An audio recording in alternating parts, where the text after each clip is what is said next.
You're about to experience an amazing interview with the one and only Jerry Banfield.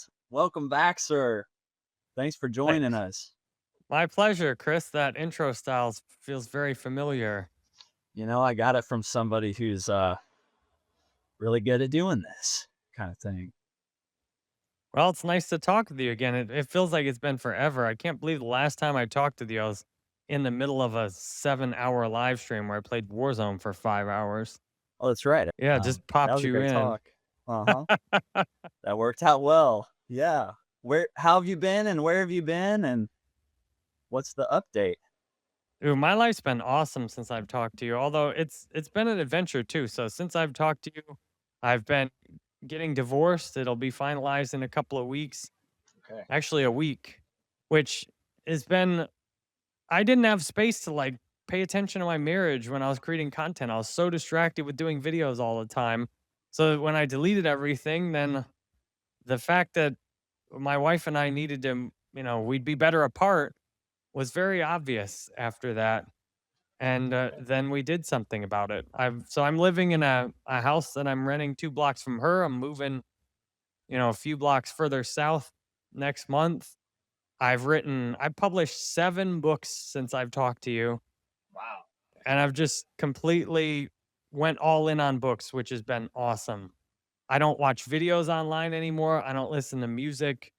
I feel like my mind is just extremely sharp and focused most of the time. And I've been able to handle a big transition like divorce smoothly most of the time because I haven't been distracted with all the stuff online. And if anything, it's been Mm, great character building. My mm. conversations with people in person are better than ever. Like I had a feeling that if I wanted to reach a new level in my life, I needed to stop doing all this stuff online. So that's exactly what's played out. That is so inspiring. Thanks for sharing. I'm happy for you. We're all happy for you. You did what you need to do to clarify priorities and needs, and that's amazing, man. So, yeah, tell me about the authoring. You're obviously enjoying writing. Yeah, I love writing because online content creation always sucked me in for instant gratification. It's my mind would go to what can I get the most money, the most views today, or maybe the next week or two, or next month or two at most. But with writing, I just I started a book, my first fiction book called Friday Yoga Crush. Nobody's going to read that for weeks at a bare minimum. Even if I finish the book within the next week and self-publish it, I'm not going to be able to hand out, finished copies of the book for a month at a minimum. Mhm. So it encourages me to do like more long-term evergreen pure creativity, which in the short term, yeah, it doesn't do anything for making money. Like Sure, I've done sure. these 7 books, no, like hundreds of dollars in royalties, so nothing. But what's amazing is let's see how this does over the next decade. I mean, the next decade, I imagine I'll just every single month, no matter what I do, I'll get thousands of dollars a month in book royalties and they'll just sell Let's every go. month. It'll be the most consistent income I've ever had. So the main Compounding. content, yeah, compounding income. And I've been struggling for months figuring out the shorter term income because writing books is not shorter term income. But I just realized like I need to help people with books. There's people all around me who will pay me hundreds of dollars for easy stuff, thousands, maybe even tens of thousands of dollars to like ghostwrite a whole book. I mean, I live in an area where there's tons of people in their 60s, 70s, 80s that have hundreds of thousands of dollars, some Sure, millions of dollars. sure. And what they need in their life is meaning. They need something that Mhm. excites them, that's a legacy. And putting their life story in a book Purpose. gives them purpose. And it makes like it's something that could change their whole life that's really therapeutic to tell their story. And all most of them are missing is a guy like me that can say, "Hey, sit down with me and talk with me. I'll do the rest." You give me 25, Yes. 50,000 and all you need to do is sit down and tell me all your stories and I'll do all the rest. And you'll have a physical book you can give people, an audio book people can listen to, a Kindle book anyone in the world can read. And that's really exciting. That So is I'm working exciting. with Yeah. 3 people to write their books right now. And Amazing. I'm like, I didn't have to look for them. They were just people I already knew. Like my massage therapist, I just trade with her because she's wanted to have a book. I have a friend, that I've known for years has helped me. I'm like, you need to have your book. He's been trying to write a book for 6 years. I'm like, you need to stop doing this by yourself. Like, sit down, tell me your story. I'll do the rest that you're having a hard time with. And then I have a gorgeous girl in her 20s that's done some life coaching. She's coming over to work on her book with me tomorrow. So, dude, my life is so good right now. Like, I'm Let's go, Jerry. it was scary to delete everything because there were months where I'm like, I don't know how I'm gonna make money. I don't know what I'm gonna do with my life. I even went to massage school for 2 weeks and dropped out because I'm just not at a point where you're gonna tell me what to do and what to think and then test me on it, and I'm just gonna go along with it. Like, if I don't agree, I'm gonna argue with you. Same I'm gonna here. debate. So that means school does not work well for me anymore. That's good to know. Well, that's all incredible stuff. And man, I just wanted to make a quick point about there's, people with hundreds of thousands of dollars, millions of dollars around you. So like we're surrounded by abundance in our own communities. And these people might be drowning in their own abundance with no purpose.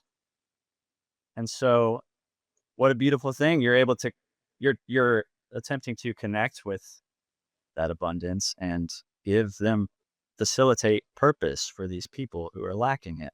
And that's essentially what I want to do too. And we can all start doing that in our communities locally. So just thank you for setting a great, inspiring example for whatever that's worth. Well, Wanted my to put that pleasure. out there.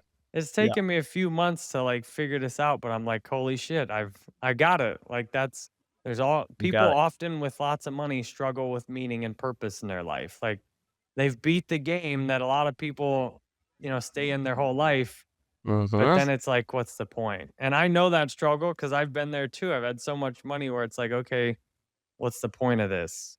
And meaning is like that thing that, really is why we're here. That's what really matters. That's what we're really supposed to live for.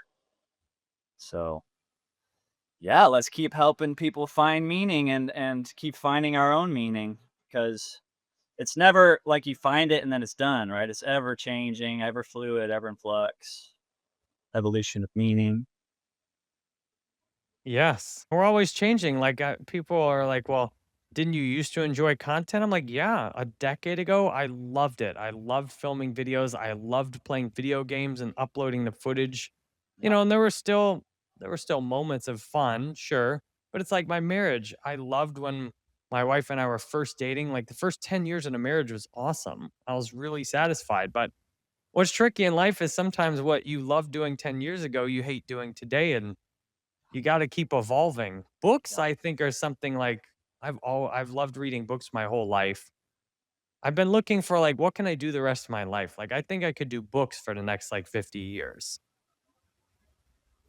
Cool. So yeah, I mean, it's like such an important thing to realize when you're not fulfilled anymore, when it's not making sense anymore, like owning that and being honest about that, speaking it out loud, and then reevaluating. And so, like, that's what you've done. And that's what I encourage us all to do, assess our current situation and be honest about what's not working. Cause it's easy to like pretend it's okay, pretend it's working when deep down, it's not, but you pretend it is to maintain the comfort and the status quo, but that's not sustainable long term. Eventually, it's going to boil over and blow up in your face. So, like, the faster we can see it and acknowledge, recognize that a course of action needs to shift, the sooner we can get in alignment with where we're supposed to go and what we're supposed to be doing and closer to true meaning and purpose. So, that's a beautiful thing. That's what we're trying to do here in this life. So I've seen the ICP price had some big ups and downs. I got a Yeah. bunch of messages when it was getting close to $9, and almost all the Yeah. messages dried up when it went back down. I'm like, see, this is why Mhm. I'm not Imagine interested that. in doing that, where you get a few months, a year where people are all excited and the rest of the year you're just making videos for the addicts that have to have them every day. How's Conditional that support. been? Conditional support. Yeah, price-based support. It's not what we want. It's not Yeah. How's necessarily so how's real. it been creating It's been content the tough, last man. 6 months? It's been fun. I mean, I'm still in the evergreen phase where it's all I want to do. It's all like I'm inspired to do, motivated to do. Like I feel like it's a duty to share this amazing technology and all of its potential. It's just been so tough because we're still a little early, very early. I like to say that we're still in the gestation period. Like we haven't protocol hasn't even really been born yet for the world. We're still like in the womb, heating up, incubating. I mean, that's cope maybe. That's how I cope with where we're at right now. But it's been a struggle, man. And I'm doing the same as you, trying to make ends meet and find balance while pursuing this calling without any social validation necessarily, or definitely no price validation. Um, but I know it feels like it's the right thing to be doing, and so I'm trying to honor that. That's that's where I'm leading from. What feels right. So, I mean, that's probably a very different answer than you get from most ICP creators. Who knows? It's been a struggle, but it's been worth it. That's how it's been. And it seems like I'm gaining traction, connecting with more and more like minds, motivated minds who believe in this mission too. And so that's encouraging. Just figuring out paths to build together and collaborate and get us closer to where we believe this will take us and where it's supposed to take us. I know I'm like talking super abstract, but what I mean is I believe the internet computer protocol will break down all these walls of division and the that are in the way of truth. That's what decentralization is supposed to do, right? Allow us to like trust the media, that it has our best interests at heart, trust the medicine, trust the healthcare system. Like if it's all decentralized, then we can actually know that they're not trying to screw us over for money, max profit, right? So like I'm still hopeful, maybe naively, that we'll get there one day with blockchain. That's what blockchain was conceived for, right? And ICP is the closest thing to materializing that reality that blockchain promised us, right? And if something else gets us closer to it, like tell me, I want to hear it. We all want to hear about it, and let's start talking about that. But it seems like ICP is still light years ahead in every relevant narrative with blockchain, whether it's financial, AI, storage. What else we got? Vibe coding straight to the blockchain with caffeine. There's nothing else that can do that on the planet. I mean, I could go on and on for days, right? But those are some big points where I'm hopeful. So Well, I yeah, hope man, how do you feel? Are you just on pause, totally on pause with like you're not following necessarily much I don't ICP? pay much attention to crypto anymore, Sure. which has been a great relief. I did sell like Sure. $20,000 of everything that was liquid at like 5 and Nice. $6. Okay. And unfortunately, I only had like 100 ICP left at $9. Like, damn it. But when it went to Mm, $3, I'm like, well, I'm glad I unloaded a bunch higher. And I've still got my 3,333 plus my maturity locked indefinitely. And I'm glad I locked that amazing. indefinitely because, yeah, I'd have dumped the rest of that at $9 if I could have. I'd have just taken, if I could have just sold that for like 30,000 and just stuck that in a bank, I definitely would have. I agree with all that you said. Like everything's still there in place. This just might take longer than everybody would want. Yes. ICP does have real world solutions to a bunch of real world problems. And, I hope people eventually wake up to the truth that the rest of blockchain is bullshit. I wrote a That's right. book called Is Bitcoin One Big Lie? Because like it is. It's everybody who's hyped up on Bitcoin does not look into the details of how the technology actually works. And when you're buying quote Bitcoin on Coinbase, you're not doing anything on the blockchain, which defeats the whole point of the blockchain. Like ICP, you could build up websites where you could actually buy real ICP directly on the blockchain, when you put cash in the account. So I'm still very hopeful for the future of ICP. But at this point, Nice. It's like I've graduated. I did my work. I've got my ICP locked. I just sit there and take my staking rewards liquid and hope that this one day will go to 20, 30, 50, $100 and pay out properly. In the Mm, meantime though, I don't need to do anything else with it. To me, ICP is like you set it once you get in position and forget it. That's where the opportunity is cuz this last 6 months would have been brutal if I was creating content. Like I can yeah. the roller coaster of getting divorced has been that's been a bit up and down, but it's also been up and down because I also moved out of the house and I'm living alone for the first time in 14 years. And I've been like talking to girls and, exploring dating Nice. and that plus the divorce, plus Mhm. moving out on my own, plus figuring out my career. That's certainly been an emotional roller coaster, but it's felt like a productive character building roller coaster. Like, if Healthy. I would have just been doing ICP content, that would have been a roller coaster, and that would have been up and down and really annoying with the price plunging. At the same time, I don't feel like I would have went anywhere though. Like all the rest of this stuff has built character and been a hell of an adventure. But just sitting there looking at an ICP price going to the shitter, then pumping to $9 and going right back to the shitter, like that is I'm tired of that ride. Like that's Totally. I've ridden that ride enough times. At this point, I'm not gonna would I would if it went to like $100 and I could sell my whole account for hundreds of thousands of dollars, I probably would unload it at that point. But otherwise, I'm just gonna let that thing ride and I'm gonna keep getting those rewards ready. So whenever we get that next price spike, I can try and sell a much bigger portion, which hopefully we'll see $20 or higher on the next price spike. And what's crazy is that last pump showed us, I mean, it could happen very quickly. That's Like right. that, we went from 3x from 3 to 9 in a few days. Like we could be at $20, in a few weeks. 100%. But it could be a year or two before that happens. There's Sure no could be. telling. And Well, it's much easier when I don't look at it from on a day-to-day basis. that's a super healthy perspective, 100%. And especially with all you've had going on, transitional phase in your life. Um, I've actually had a very parallel situation. I was not married, but I also moved and separated from a partner of 2 years and have been trying to figure out my career and all of this as well. So crazy timing. We're in this together. Not saying mine is as heavy as yours by any means, but I've just had to rationalize this as far as like the roller coaster ride of the price. I've had to take the price completely off the table, and the motivation is purely because I believe this will create a better world in all these different sectors of life.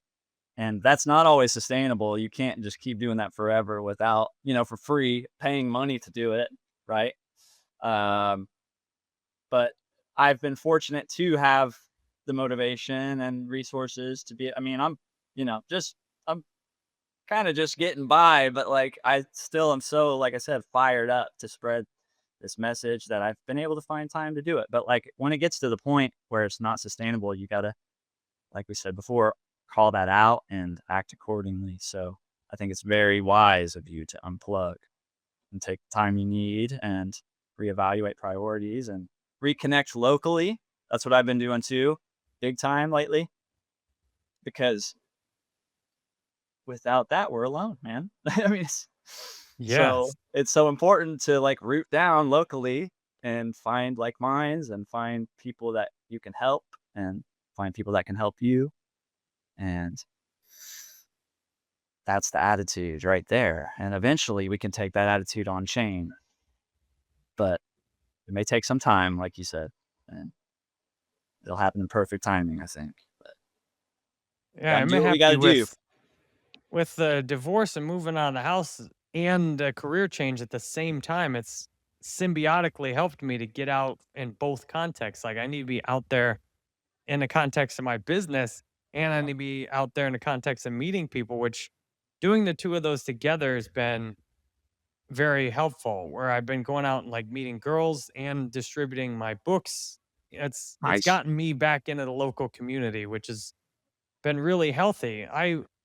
For example, the girl I'm having come over to tomorrow to record her book, like spending an hour by myself with her, like working on her book and talking with her, so much better than having thousands of people watching me dominate Warzone games. Oh, I bet. Like, Yeah. yes, the Warzone games, those got some euphoric highs. Like, it is pretty awesome to have thousands of people, watch me destroy a lobby and win the game, all while I'm not cheating, which a lot of the top streamers, from what my opinion, do cheat.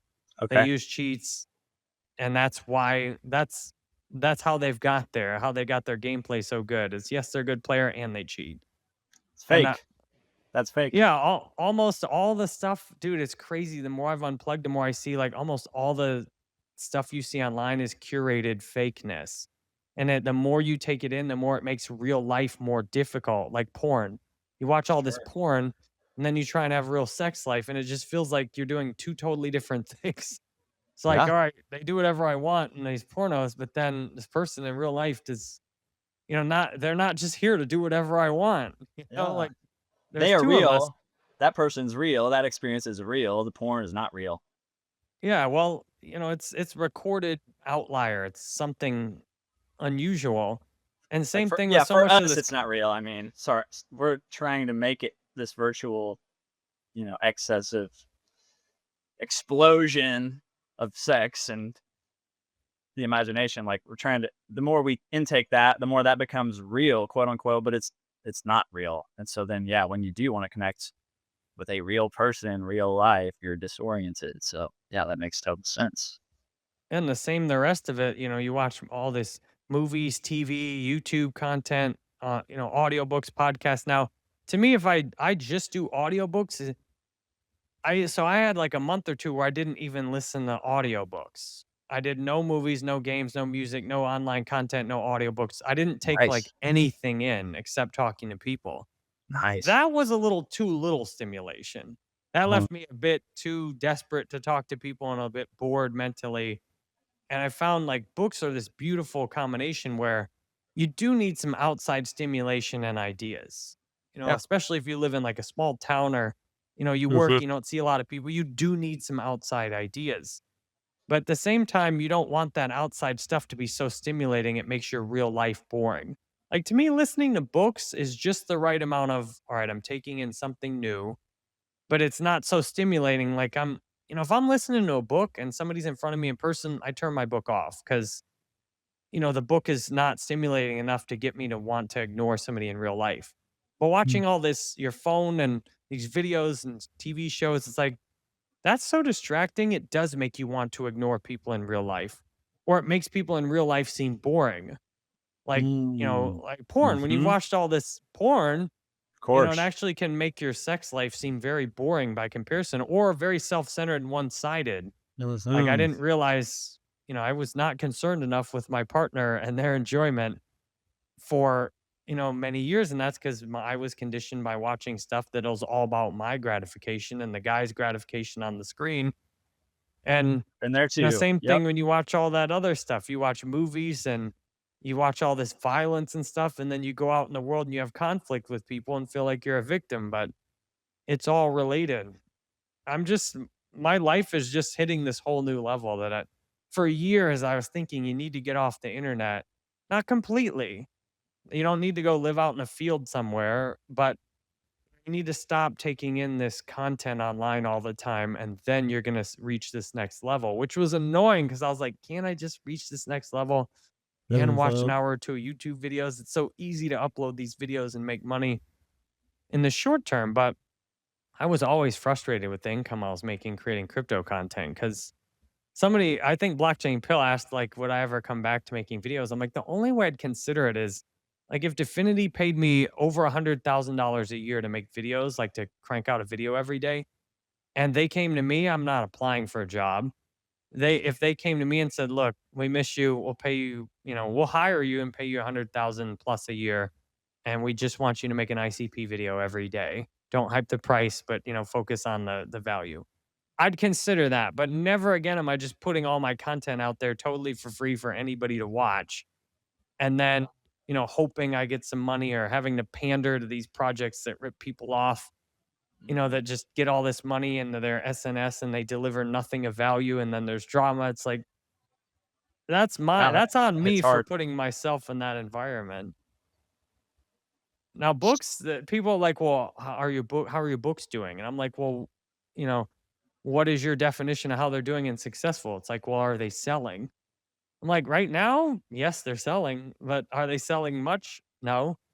But it's nice to like with videos, if you make an ICP video and it gets like 100 views, it's just dead most of the time. Like you're not going to come back a year later and all of a sudden it got 100,000 views. Now, yes, that can happen occasionally, but if it doesn't get views right away, it's dead.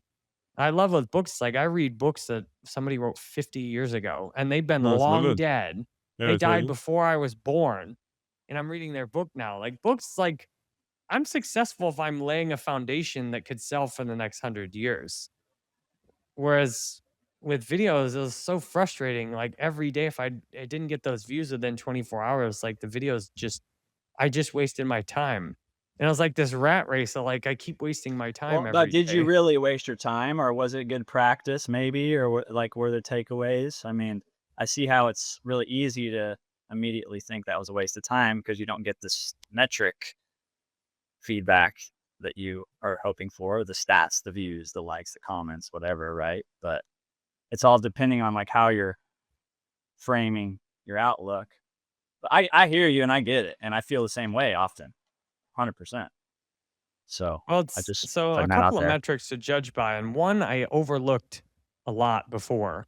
One is, did I give real value to the people watching, or did I just basically waste their time and That trick one. them into being on their screen? Like some of my most successful videos in terms of views, the viewers were just addicted and tricked into wasting their time watching my videos. And I would argue most of the top content creators, all they're doing is giving people sensational junk food, the equivalent of The gambling nutritionally. addicts Yeah, the gambling they're addicts giving. that want the price to go up, and they're looking for any hope to Yeah, and let crypto, them know it's every coming. price prediction video, every single one of those is a waste of your time. If you're watching, and those are the main videos people wanted me to make.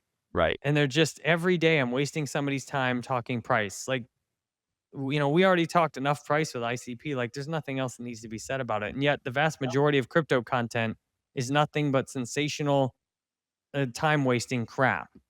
And that, you know, I often remember thinking my viewers were idiots for watching this shit. Mm. And I remember often hating my viewers, like, "Y'all are so stupid." Like, if you weren't a fucking idiot, you would want some content about how to do your own research or how to think like I think, not just a price prediction. But Yeah. most of online content is geared towards addictive content. Most of the top content creators in the world to me are nothing more than vampires. They're just draining their Mhm. audience, getting Mhm. themselves famous, making themselves money, and their audience are fucking idiots that are just addicted to their phones, wasting their life watching sensational garbage that actually makes their real life worse. Hmm. And then those are the content creators who are celebrated. They're not idiots, that's I mean, in that they're in that frequency. Like, when they find your video, they're in that frequency that they need the validation for they need to know price is coming, you know what I mean? But, like, yeah, how if they could just pull themselves out of that frequency and look for more, value elsewhere, real value, without being so dependent on the vampires to give them a quick hit of hopium. You know what I'm saying? That makes Or sense. they're just, they're in scarcity mindset. That's it. So they're That's it. attracted to more stuff that's in Exactly. scarcity mindset. I Correct. say idiot though, because I you have choices. Like you Yeah. could, if you've got tricked, if you got suckered in a few times, that's one thing. But like with gambling, you keep going to the casino and losing all your, when I first started gambling, sure, I was naive. I just went in. But the more I kept gambling, it's like, okay, at some point you change from, oh, I was just exploring this to like, okay, now you're stupid. Like Mhm. now you're making bad decisions. You know better, but you keep making a bad decision anyway. You know better than Insanity. to That's watch the insanity, right? 50th. Yeah, it's insanity. And that's what I realized with like my drinking. Like the drinking internally, I wanted to do something that I knew was bad for me. And from everybody else's point of view, it just looked like I was stupid. Like, here's this Mm. guy who keeps having bad things drinking and he keeps drinking again anyway. That's Like, all. that's just dumb. And sometimes we're way too nice with people of saying, "Oh, you're doing your best." It's like, "No, stop being a fucking idiot." Like, watching the shit that you watch online, eating the garbage that you eat is destroying your life. You do Yes. know better already, and you just keep ignoring that.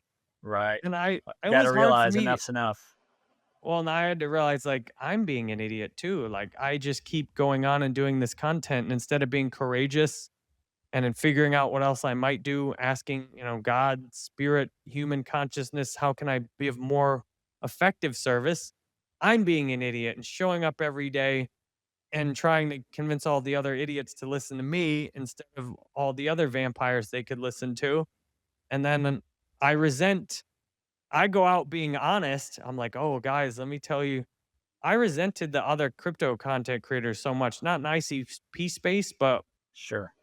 all the other The ones who are crypto willing to just matrix yeah, the cults. crypto matrix.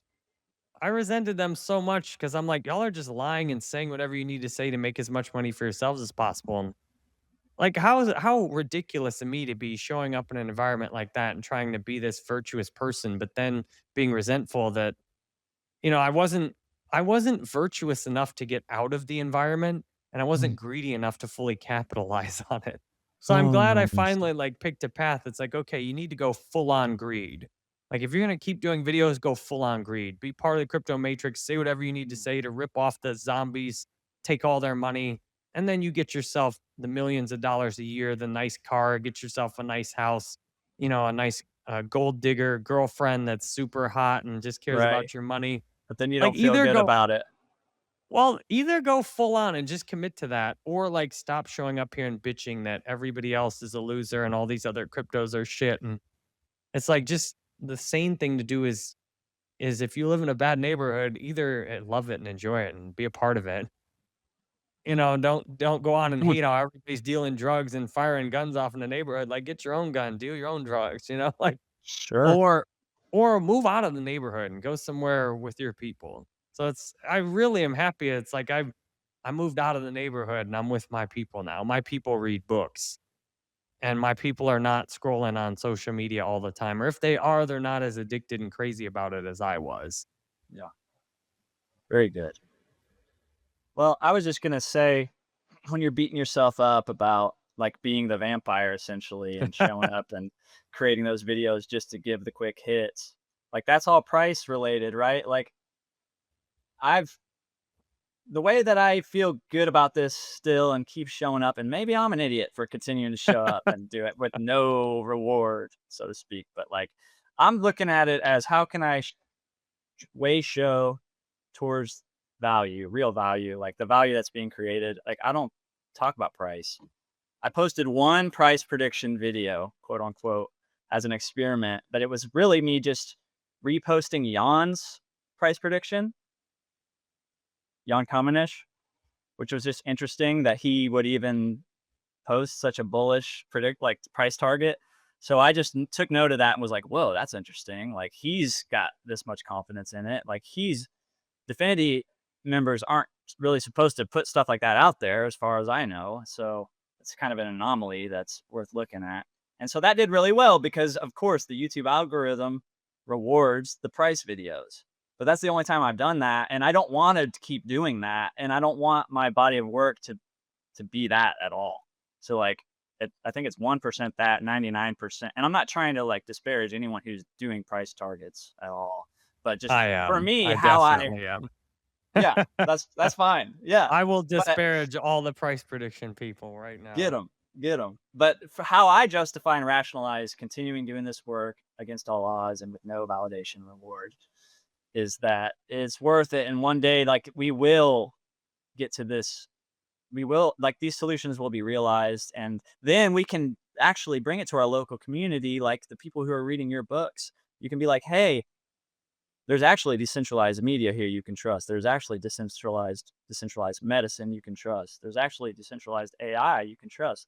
Like it's going to get really exciting when it gets to that point, and no one's going to they're all going to need their hands held, right? They're all going to need people they can trust because it's such a foreign world and it takes so long to understand ICP when you're brand new, right? So like I'm man, so fired up to be that guy because I want to talk about it all freaking day long, and I do. And so, like, once it gets to the point where people are coming to us and they want to hear, we're not like beating down their door trying to make them hear it. They see the light, the solutions that are being realized, and they want to use them, and they need help using them. So, like, we're gonna get there one day. This is my naive hope and optimism. Like, maybe call it that, but like, I do believe we're heading in that direction. Like, they're building, they're shipping, they're delivering Definity, and the chart doesn't show it. No, of course not. And everyone else in the crypto matrix is trying to make sure they don't see what Definity is building, and shit on it and hide it and all that. But like, the truth, and it's going to break through one of these days. I mean, the house of cards is going to fall down because no other like comprehensive value is being offered in the space. I'm not trying to shit on. There are a lot of real projects that are going to be around that will integrate with ICP because there's no other path. Like, if things are going on chain for real, there's only one place to do it currently. There's nothing else in sight. Like, there's no runner ups. If there Yes, are and runner ups, I want to know about it, and we'll start talking about that too. I We're know just trying to I find did the truth here. I used some harsh language before. At the same time, though, like we all do have different purposes and alignment. And if you can operate in a way that feels virtuous and useful, without being like constantly resentful, all of us operate differently. Like you may be able to interface in this environment successfully right now, and it works Well, it's for all you. I'm not getting. I mean, I'm broke. I'm broke, and I'm not getting paid by anyone for it. I'm at a loss. So like, that's not all butterflies and roses. Like, even though I may seem that way sometimes, but If you're doing valuable work, you definitely deserve to be compensated for it. And that's the challenge though with online is often the work that you'll get compensated for is often not valuable. And what you do that's valuable, yes, often you will not get compensated for because the yes. whole system is set up to extract value. What if we can live in a world where that flips? And like, what if the internet computer protocol is the foundation that allows that whole paradigm to flip?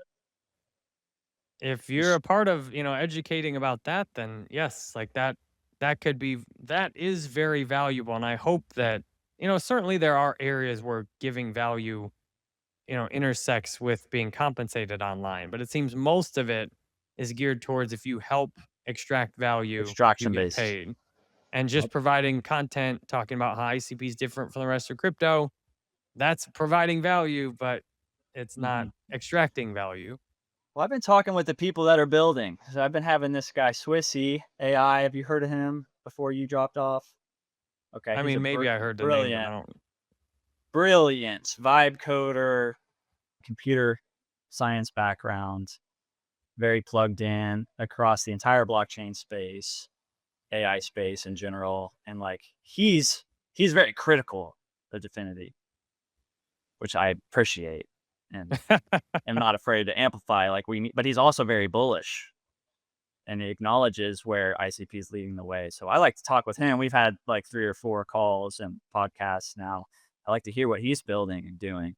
And so people like that is who I'm trying to talk to, like the ones who do believe in this mission and are building towards this mission, because they're out there. They just don't get a lot of press. They get no press, essentially. That's kind of how I've been Well, a lot of the people pursuing who are this. really toxic about ICP do get views. Like I've had a few people panicked Yep. messaging Yep. me like, "Hey, I watched this guy's video and he says Definity's failing and it's all going to zero." And I'm like, "Here's what you should do. Stop watching that bullshit and go on with the rest of your life. Like you already bought it, you already locked it up. You're in this. Like there's no point in watching somebody's video about how you were wrong. Like either it's going to play out in time and it's going to work out or it's not. Totally. There's no point in but Wasting that's your the thing, time. the Yeah. algorithm rewards going out there and giving the most sensational shit. But Keeping over people stuck time, in the loop. Yep. sometimes if you do a great job over time, you will get very well rewarded. Like if you constantly review, interview builders on ICP and you keep helping people find great projects and stuff, yeah, that may work out really well for you in the long term. And maybe, we've definitely seen some shifts over the years. So, maybe in the next few years, we'll see more of an emphasis on algorithms and audiences rewarding real value instead of sensational extracted value. And I hope that'll happen for you. At the Thank same you, brother. time, I realized when I was doing my videos, like I'm out here giving away stuff that's really valuable. Like I'm marketing Yep. for Yeah, me too. projects that raise millions of dollars off my videos and they make themselves rich off my videos. And I got $50 in ad revenue off that video. I got a few subscribers. Like I'm out here being pimped. Yep. Like these projects, the owners, like there's all these pimps out there and I'm the hoe. Yep. I'm out here giving out something that's valuable that in the right 100%. context would set me up a real nice life. Like if a hoe would clean him or herself up, because a man can be a hoe too. If a hoe would clean themselves up, they could be living in a nice house with a real nice life situation, but instead they're out there just turning tricks. And the pimps want hoes turning tricks. And it's bad for everybody because pimping ain't easy. And it feels bad for the pimps and it feels bad for the hoes and it feels bad for the tricks. Like the tricks could be having real relationships, but as long as you can just go pay for a hoe, it's like, why bother trying to pick some girl up at the gym or do online dating or something when I can just go pay for this hoe down here? And it's like, that's what I was doing with my creativity. I was hoeing my creativity out. The pimps are making all the money off me. The pimps had absolutely no, just like a pimp on the street, here, you made me $5,000. Here's this cheeseburger. Like just absolute utter disrespect and disgusting Totally. treatment of from these projects. Like I marketed your project. I did all this shit for you that was valuable. And like that's on me. I'm not getting trafficked, like some may be getting trafficked in other That's on situations I described, but that's a mentally, I was locked into that same thing though. Like most of, trafficking is a mental thing. In many cases, they could actually leave physically, but it's a mental the control system put choice. over you. Yeah, your choices In are real clouded. trafficking, it's combined with physical punishment. But a lot of us online have got sucked into these mental pimping schemes where we're mentally controlled to here, you do what's valuable, don't get shit for it, make us most of the money and then Yep. you're mentally locked in thinking, "Oh, I'm doing a good job. I'm giving value. I'm helping make the world a better place." It's like, okay, maybe if I made 10 or 20 ICP videos explaining various things, I gave value. But I made 5 I look back at my content now, I'm like, "My god, I made so many of the same videos that said the same shit over and over and over again." Like I could have made 10 or 20 videos about ICP, tutorials showing how it's different, talked about AI, games, like that. There you go. Those are my 10 or 20 videos that explained it. But I look back at my library content, I'm like, holy shit, almost all my time was repeating myself. And then people bitched in my videos repeating myself. But if I tried to say something different, they didn't watch that either. And after 10 or 20 videos, I ran out of material, so I'm not getting any more views. If I try and talk about something else, nobody watches. I'm like, it's crazy. The whole content creation system online has become just this mind control system of go ahead and give away something you have that's valuable for nothing in return. Hope that you'll get little scraps from the pimps. Yep. And those are all just sitting on their phones, pissing their life away. They're not even getting anything at all. They're just like, at least if you're a Mhm. content creator, you're making something. That's better. But like, I watch my nephew, my niece, they just sit on their phone and scroll and drain their life on it. I watch all these kids. Like, I was at massage school. There's these girls, 18, 19 years old. They can't even have lunch without scrolling on their phone. I'm like, at least when I'm creating Yeah. content, I made millions of dollars online. At least I got something as a hoe. Y'all are just purely getting drained. You're spending your money and your time. You're getting nothing except junk food in return that garbages your mind up. Like, this shit is You're crazy. foregoing your, like, like, the essence of being alive at that point. Like, are you even alive if the phone is controlling you at that Yep. point, right? You're So, a slave. I you're a used to feel slave. like I was just a Yep. tech slave. Now Yep. there's no physical chains, but the mental chains, Yes. those ones are more effective. Like when they train elephants, the baby elephants have chains on them that are physical at first. But then when they grow up, they have tiny chains they could easily walk out of, but mentally they're conditioned, why bother? It's like most of us are I felt like I was just a technology slave showing up every day. Like, let me make my fucking videos. Let Like, me I just don't want to make say these. sure. I know you're beating yourself really hard for making the same videos over and over, right? But like, I found ICP because you kept making those videos.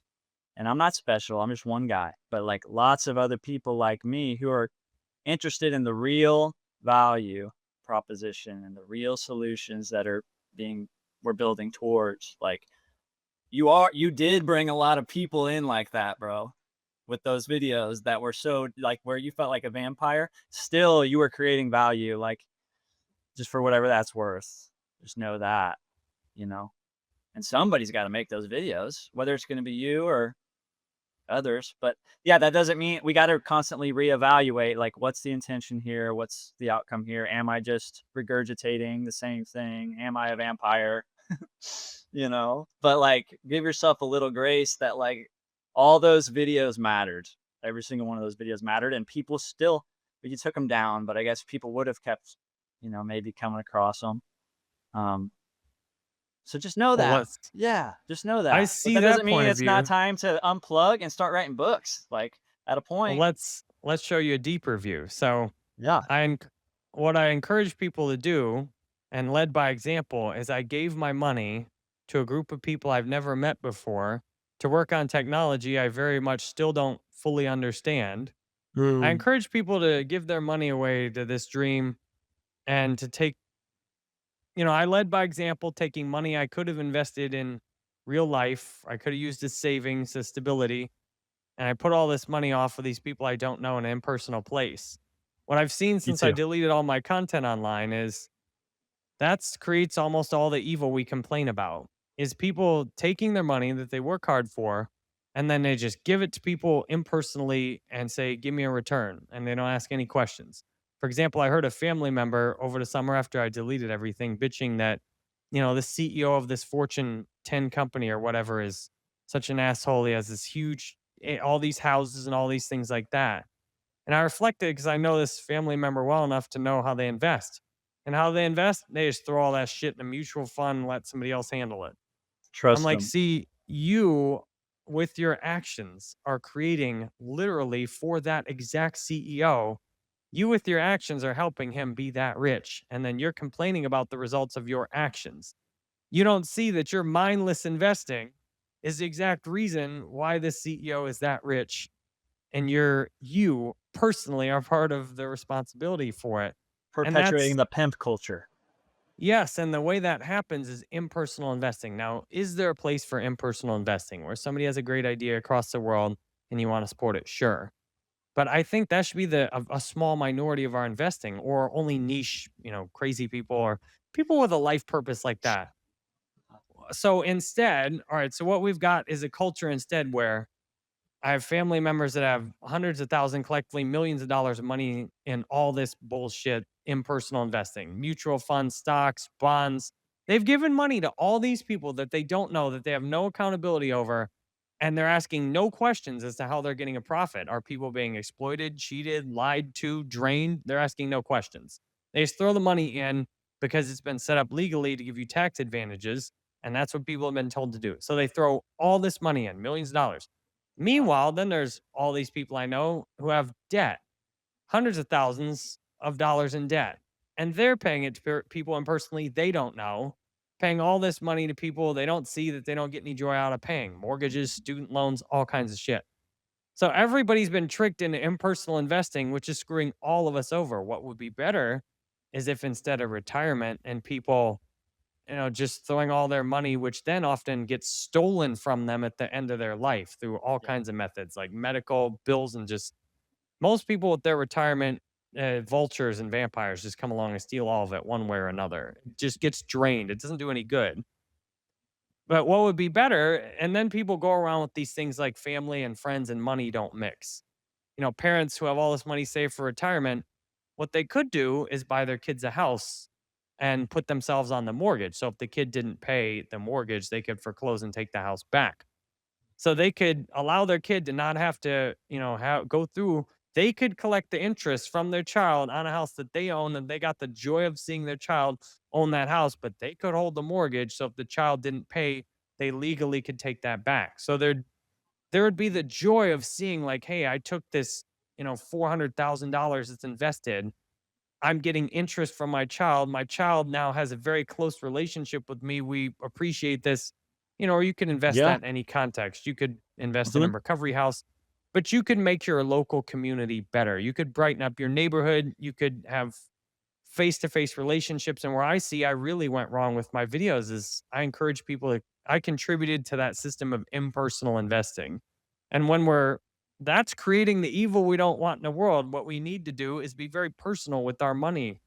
The same way Just as sex, you should be very personal with that and really have a great relationship and not just whore yourself yes. out on the street or go to strip clubs, turn tricks, watch porn. It's like, make that something special and we can make our money something special too. And I would never again encourage people to buy crypto. I think buying crypto for the vast majority of people is one of the stupidest things they've done financially. Even ICP is like, unless Yep. you have so much money that you own 5 houses in your neighborhood, you're already doing amazing things locally.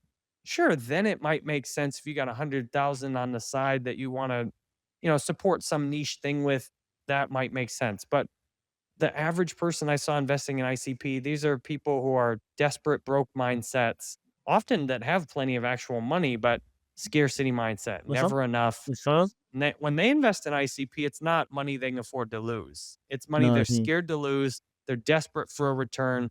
They've been sold on dreams. And then when the price shits the bed, they're absolutely going nuts because that was their, yes. they needed that money. Whereas Mhm. I wish I'd have taken all the money I put into ICP and found ways to do something with it locally, Yep. even if it was just to save it. Or I think last times it'd have been better. I've given homeless people tens of thousands of dollars over the last few years. And sure, they might just buy cigarettes or alcohol or crack with it, but I give them I have the same spirit as $20 you. Yep, yep. and the joy in their face. Like there's this lady who's Yes, off on sir. an exit ramp. I pull up and she's just like, thank God for you. Like that Yes, sir. $20 is huge to her. But I put 20,000 in the ICP. Dominic doesn't come to my house and shake my hand and be like, Jerry, this money's huge to me. Like I get no real satisfaction from putting 20,000 in the ICP. But I give Right. 1,000 times, I give $20 to homeless people. Like the karma of giving 1,000 homeless people $20, whether it's individual or the same person. Like I have one homeless guy, I've given him probably $10,000 single handedly over the last decade. Cause I just give him $20 every time I see him. I pull over on the road. Like if he's Yeah. walking, I pull over, loop around, like make sure I can stop and give him $20. It makes his day Mhm. to give him $20. And some people are like, that fucking bum should get a job. It's like this guy has the Sure. courage to say no to the stuff that you all don't have the courage to say no to. Come He has on. the courage to say no to a mortgage, to a high ass rent, to a job he hates. Like that's worth investing in to somebody who has time freedom. Like I sat and talked to my one friend Ralph that I've given so much money to. This guy is a billionaire in time. Like most people working jobs are in poverty in time, whether they have money or not. This guy, Right. you sit there next to him, you can feel it's like sitting next to a billionaire, but the currency he's working in is time. He can do anything he wants. He has no accountability. Nobody expects anything of him. He has the whole world to Mm, do whatever he feels like. And I sat next to him feeling like this guy made me feel time poor.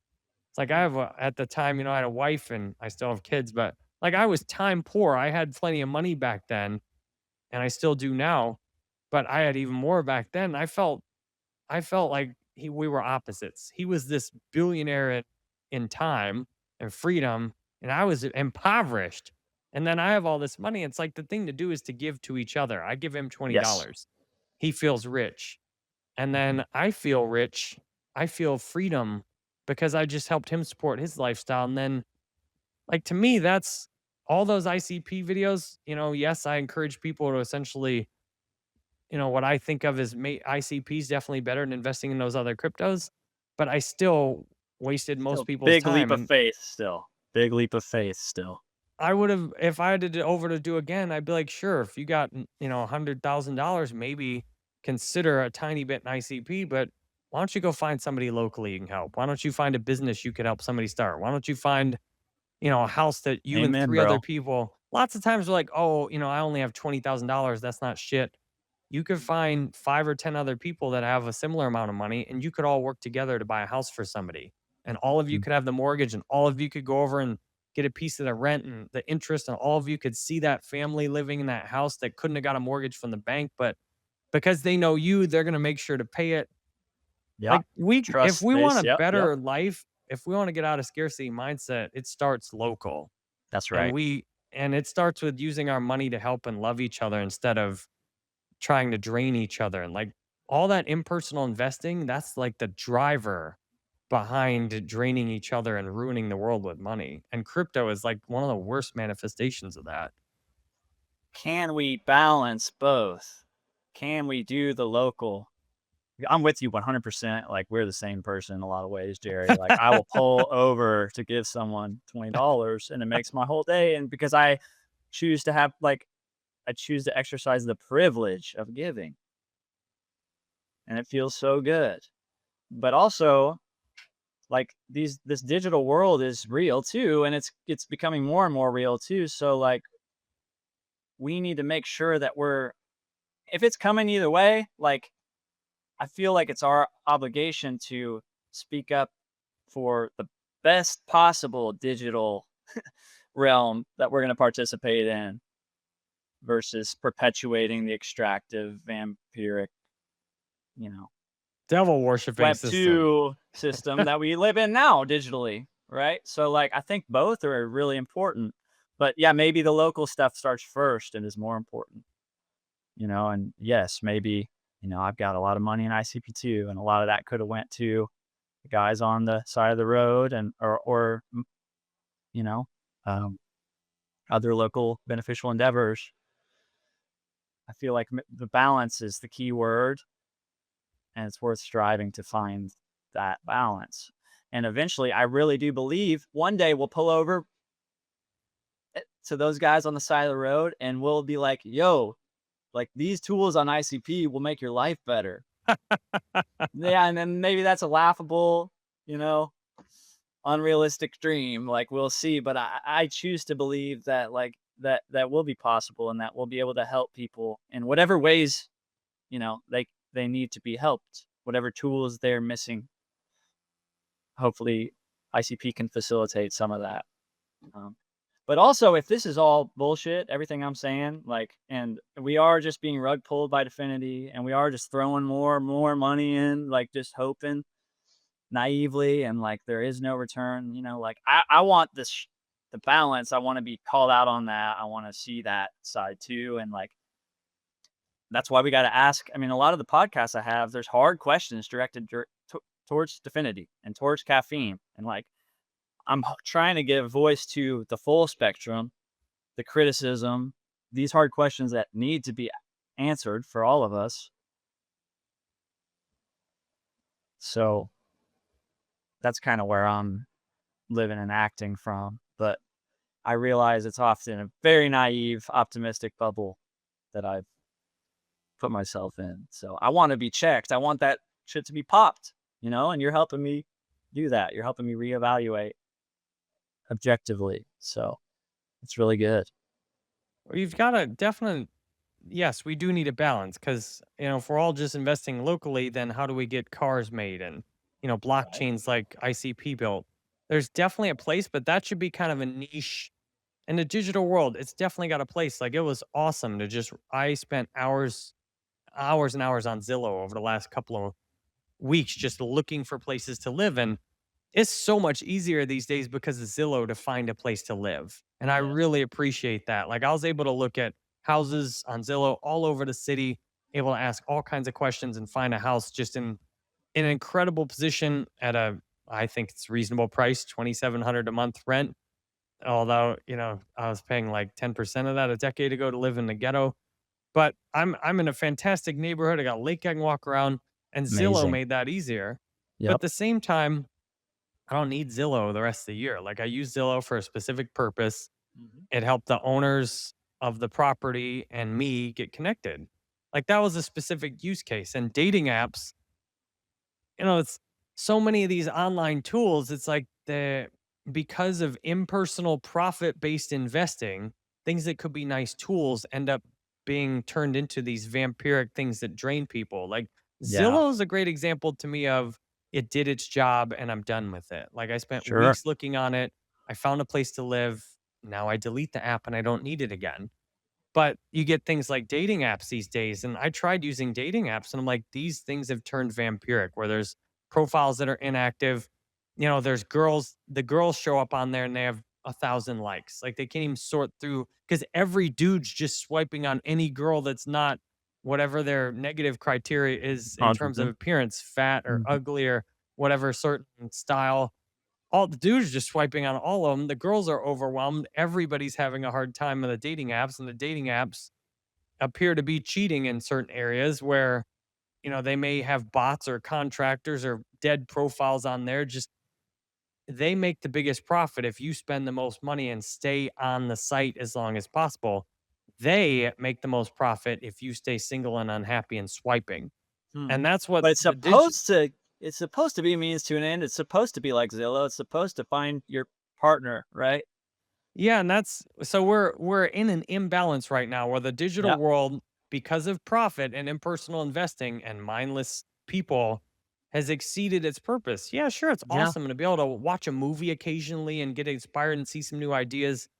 But when you've turned into working online all day and then binging Netflix and scrolling your phone, like most people these days are way too overclocked on the digital world. And the digital world has went from it's a Trojan horse. Like, look, So out of you find balance. somebody. Way out of balance. Yeah, and what we need to swing the balance. Like crypto is a Yeah. perfect example. Like the common dictum in crypto is that the tech doesn't matter. Like that's the absolute opposite of what crypto should be. Like the tech is all that should matter, and Sure. ICP is all that should matter in crypto. Like literally everything else And blockchain. is I like to almost correct it to useless. blockchain because, like, crypto is just finance. Crypto is just money, Yeah, and a right? blockchain is just So basically a blockchain spreadsheet just secured with cryptography, but unless it's ICP, and then yes, it's sir. a whole lot more than that. So yes, we do need ICP in the world. ICP has real value. We just don't need the other 98% of crypto. The other 98% of Correct. crypto is useless value extracting bullshit. Correct. And I'm hopeful that ICP will break through useless extracting bullshit. But the only challenge is people have to, in order for me to stop drinking, I had to realize the fucking idiot in the mirror. It's like, you are the problem. You are making stupid decisions. From everybody else's point of view, you are acting stupid. And if you keep drinking, you are an idiot. Mm. And if the more of the world wakes up to like, if you keep eating all these processed foods and Yeah. then you're fat, like you're an idiot. Like you have the Your data, choice. everything's yeah, you're choosing to poison your body with food, with alcohol, with drugs. You're choosing instead of learning about your own health to let somebody else play God over you at their doctor's office. You're Ah, choosing to let forfeiting these your agency. people poisoning all your head with all these videos. You're choosing to give your money to people you don't know instead of helping the people you do know. It's like at some point you got to look in the mirror and be like, okay, then to me, forgiveness is like, okay, I don't have to go back and say my whole life stupid and what I did was wrong. But Nice. if I don't learn from it and change my behavior based on what I have learned and I keep doing the same shit, then that says bad things about me that I don't want to have those things said about me. So Yes, sir. I feel really smart where I'm at today. Like, and I felt really smart a lot of the time online, but when I first was online, most people had offline lives. They weren't on social media all the time. Like I remember when we did need a bit more digital, it was hard to find a house to rent. It was hard to find somebody Uh-huh. to date. Uh-huh. We didn't have all these tools. And I hope in the future we can use the tools like Zillow, useful tool, use it, that maybe we can have online dating apps that were effective to actually not waste your time and money, but meet But people. all those middlemen are in there still incentivized to Yes. keep you stuck in the loop and out of balance, and that's what ICP promises to remove. Yes, and We if could we could have get stuff built on blockchain, we'd have a much better chance. And if we could decentralize stuff better, we could have a better chance to have our digital applications more user centric instead of Mhm. today's system is it's all profit. Anything that works good for profit. And the nice thing to me is the more each of us is honest and examines our own life and our own choices, the more things are going to go well. But It's hard too, because sometimes I need to get offended before I'll change. Mhm. Like, I needed people at AA meetings to, leave me, like, if I'm craving a drink, like, let's not put this nicely. It's like, you're Yeah, fucking up and not working right. your program. Tough Like, it's love. not yeah, I needed some tough love to be like, "Look, you need to change your life or otherwise, you don't care about your family if you keep drinking." Like, let's Wake up. sometimes the best teachers I've had offended me first. Like, the first thing they did was offend me. Like, because that Yeah, shows that your whole parad if you're getting offended, it's often triggered. you're triggered and it's like dangerous. It's like, "Oh, something in my little paradigm's collapsing." Now, yeah, there's simply like, yeah, I don't want to go watch awful things happen to people either. But, if I'm getting offended lots of times reading a book or something or hearing a video, it's like often this person is here to teach me. Yes, sir. And the first thing my teacher will do is offend me because I see that my teacher, maybe they know something I don't. Maybe they're showing me something in myself I've been overlooking. But from there, once like I found this guy on Facebook gaming. Have I told you this story? No. So I found this guy on Facebook Gaming. He appeared to be one of the few partners that didn't cheat at the game, and he was generally very good at the game. And when I first found his stream, this guy pissed me off. He talked shit on his stream. He was unapologetic. He's like, if you don't like my stream, then fucking go somewhere else and I'll ban you, you little bitch. Like he was completely unapologetic on his stream. He played how he wanted to play. And I remember watching this guy. I'm like, there's no way he can win playing this strategy. He won 2 or 3 games in a row. I'm like, "You gotta be shitting me." But right before that, I'd set the intention that I wanted somebody I could learn from. And I realized, like, this guy is your teacher. Like, he's showing you how to play the game in a way that will win, and he's showing you how to act as a streamer. Like, I'd go around being like a nice guy. "Oh, I'm sorry, my shitty gameplay offended you. Please keep watching my stream." This guy's like, "I don't give a fuck if you watch this or not. Like, I'm doing this because I wanna do it. I'm here for the people who wanna watch it, and if you don't like it, get the fuck out. I'll be happy to ban you right now." Doesn't need validation.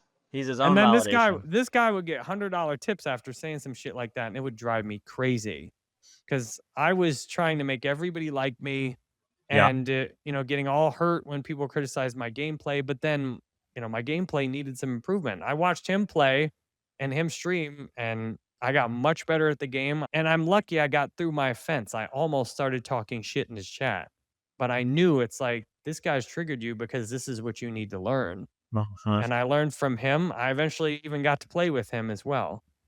And then I Amazing. got much more, I owned my live stream too. I'm like, look, if you don't like this, get the fuck out. Do something else with your time. That's powerful. Been trying to find that for myself too. I'm Mr. Nice Guy. I'm too nice. Apologize too quickly, all that. So I've been trying to like channel that same energy. And like I am my own validation. I don't need no validation. I don't like the criticism. It doesn't touch me, you know? Or I mean, you don't want to be muted to criticism, obviously, because you need a lot of it. But just to be like swayed by it or to forfeit your power in the face of criticism, like that's not where we want to be, right? Well, the challenge is online, you get all this useless criticism. Like people Sure. who don't Yeah. do shit. Like I just put Yeah. I was famous on the internet book up a few months ago, and the first review, some 2-star rating with no explanation. It's like, oh well. Like there's that, but that's at least a book. That's a product you could buy. With videos, they're all so much negative feedback. And I do need to listen to negative feedback, and mainly I need to listen to it from the people I love and who really know me and have a vested And interest in me. care.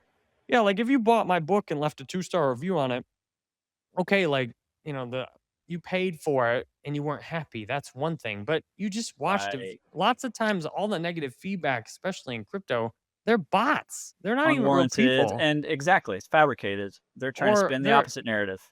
there are They're people incentivized sitting at to. home that are miserable, that have a shitty life, and they're just sharing that. Like, to a large Yep. degree, I need to be protected from that, and I need to avoid that. Now, Yes. when I tell, my soon to be ex-wife and the kids and my mom that I'm gonna move to Michigan, which is 1,000 miles away, and they all give me negative feedback, like, I listen to that. When my aunt tells me I Right. don't think that's a good idea, the apartments are hella cheap in Michigan, I thought it'd be fun. but I got a lot of negative feedback. And they're like, no, don't do that. Don't leave your kids. Like, I think negative feedback from people who love you face to face is really important Yes. because you should ideally align your life. And when I said I was going to move to South Tampa, again, negative feedback. When I said I was going to move across the street from my mom, again, negative feedback. And then I find this house that's near Crescent Lake. Everybody loves that. Laura and the kids, my mom, everybody loves that. Nice. Everybody thinks that's a great Nice. idea. So, Mhm. like, I got negative feedback repeatedly until I found something that worked everybody else was on the same page with. So, what's Imbalanced. challenging online is like you don't have that. Often, positive feedback gets drowned out online, and you get all these people like, I don't have any business listening to you. Like, if you Yes. invest in some bullshit coin like XRP and you come across my video, your opinion about what I'm saying is irrelevant. I don't care about it and I don't want to hear it. And then you didn't buy anything from me anyway, so who gives a shit what you think? So Now, if good. I write a Yes. book saying XRP sucks and ICP's the future, and somebody buys that book and drops a 1-star review on it, that's different, even if they get a refund. Like I at least sold something. But the They online is, earned the position to give feedback, like, it's warranted at that point. Yes. yeah, the challenge with is we often do need negative feedback in our lives, but online is often opening us up to a bunch of the wrong negative feedback from people that we shouldn't be listening to in the first place. And the positive, like I struggled so much online. I had so many people who loved my content, but a lot of the lovers I didn't pay attention to because, Mhm. the 100,000th time, I mean, I got a lot of positive feedback online. The 100,000th time somebody I don't know tells me they love my Yeah. videos, it doesn't matter anymore. Works Like, both ways here. Yes. Yep. it doesn't do anything for me anymore. I've seen it, but unfortunately, negative feedback still works. Even after tens of thousands of negative comments and reviews, those still hurt. Mm. So the online environment's tough. And, something like blockchain, like ICP could address that. Like, hey, if, imagine if this was on a video platform where you had to buy an NFT to comment. And then, yeah, if you bought an NFT to comment, you supported my work, and then I do want to hear what you have to say. And it's a community full of people who care inherently, Yes. that are of like mind. That's the promise. Yeah. Because once, Well, yeah, it's once hard once too. we're Like, posting our videos on there, it's like, man, everybody's input matters now. well, it's hard online. You can't have the same level of positive feedback either. Like, if a girl really likes me in person, we can have sex. Like, that's a very high level of positive feedback. But there's no amount of Mhm. shit I'm going to see online that's ever going to equal that. Or, as I Sure. told my massage therapist, I'm like, you do a professional massage, there's no amount of videos I'm gonna watch that's gonna equal your massage. Like, in that Right. sense, I could watch 10,000 videos, but none of them's gonna relax me like your massage does. And Mhm. none of them's gonna connect with me. Like, I can watch all these people online or I can Zoom and FaceTime, but, the level of connection you can have in person with real people and the amount of positive feedback you can have in person is so much higher than online. I would argue, you could watch 1,000 inspirational videos or like me, have the girl that's coming over tomorrow. I could watch all kinds of hot girls doing all kinds of shit online, but having one hot girl come spend a few hours at my place to do some work with me, my entire body and energy will be so stimulated from that. Like it just makes me want to live. Yeah. And it's Whereas so like much watching more, and all it's these, actually real. Yep. yeah, watching all these, hot girls online play music and fold their laundry and shit, like that actually makes me feel lonely because I'm not there with them. They're not in my presence. But I went Right. to some of these events in town and I, meet a really attractive girl who's into me and sit there and hold her hand and talk with her for hours about life, uncensored, no banned words or slaps on the wrist if I say something I shouldn't say. Like sitting there and having that time is, there's nothing you're gonna pay for on OnlyFans or any of that shit that's nearly as good as just having an ordinary conversation in person. Yeah. So Invaluable in person. Yeah. I'm grateful. Like I've books and stuff. What's great is I can listen to books and I can get information from authors, but it doesn't make me have this like crush on them. Where like I listened to a girl do a book about money. She gave me something useful, but at the same time, I don't feel like I have to meet her or I really know her. Whereas I watched some girl make music online for hours and hours on Twitch, then it's so sensational. It is so stimulating that now I start to feel like I know her and she's a part of my life. And then it's to the point where like I feel sad because it's like I have this long distance friendship I don't get to interact with. It's a mirage. It's a Yeah, mirage. where books are not stimulating. Like books can be stimulating enough to get your mind going and help you, but I listened to a girl do a memoir about her open marriage, and it's like it'd be cool to meet her in person and ask her some questions. But if I'd have watched her and seen all the guys she hooked, if it was a movie, it would be so much more stimulating, which I don't want to be overstimulated, you know? Like I don't watch porn now, not because of any moral thing, but because like when I get a real woman naked, I want to be really stimulated and excited about it. Yeah. But when I've watched 1,000 different women naked in the last month off all these pornos, seeing one in person is often kind of disappointing by comparison. 100%. So we Yep. do need that digital world. We do need stuff Right. like ICP. We do need people to specialize and make cars and blockchains and Zillow. Dating apps that don't suck. Which if you know of one, let me know. But Ah. at the same time, it's like to me, the scarcity today is in real local relationships, and Connection. Yep. the opportunity is to foster more of that. And I'm really grateful to be in that. But I'd say a decade ago, the scarcity was online. People needed online courses, they needed videos, they needed new ideas, they needed. I'm always trying to Knowledge. go, Knowledge. Yeah. yeah, like where's Now the we can have any scarcity answer at? we want and And there's nothing wrong with instantly. movies, watching some movies and stuff and videos. But at the same time, if you it's such a delicate balance for me. Like watching a movie once a month is fine.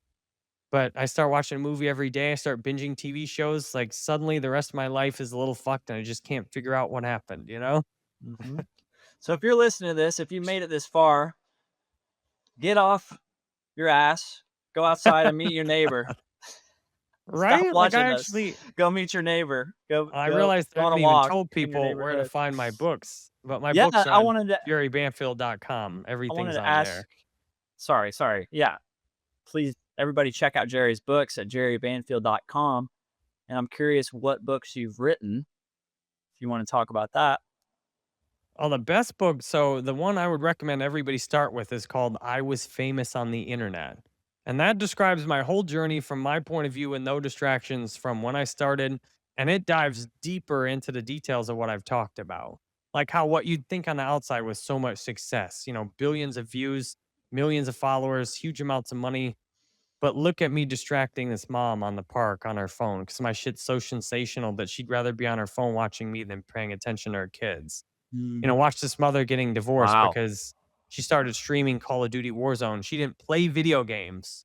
She didn't play video games before she found me. She found me because I knew how to get into her feed, even though she didn't play video games because I know marketing and I knew which keywords and shit to get Uh-huh. Facebook. And like look at the destruction in her life. And I made all this money off her, and so did other people. Is that success that I contributed to doing that to her and to doing it to all kinds of people like her all over the world? Or is that predatory? Is that Mhm. disgusting? Like, it Extractive. really Yep. turns you look at, people worship all these content creators with huge amounts of views, and I don't know, I look at them now like you're a sick, disgusting person. Like, I see the success, but you're also a Maybe. sick, It's a disgusting facade. person who It's a hates facade people. to some degree. Yeah. It's not And some of these top content creators, they're very physically ill. If you listen to mm, them, their bodies are physically ill because the things they're doing, exploiting and draining people with their content are making their body physically ill also. The two are my body is totally. extremely healthy right now. Yeah. And I find being with Me people too. in person supports that. Mhm. Well, what's so my the best of the books I write are to me, I have a series I call my daily autobiography series. And if you really miss Jerry Banfield content, those are the ones to read. Those are available on Audible, and the newer ones will be available on Spotify also. And the first, but it's called Daily Autobiography.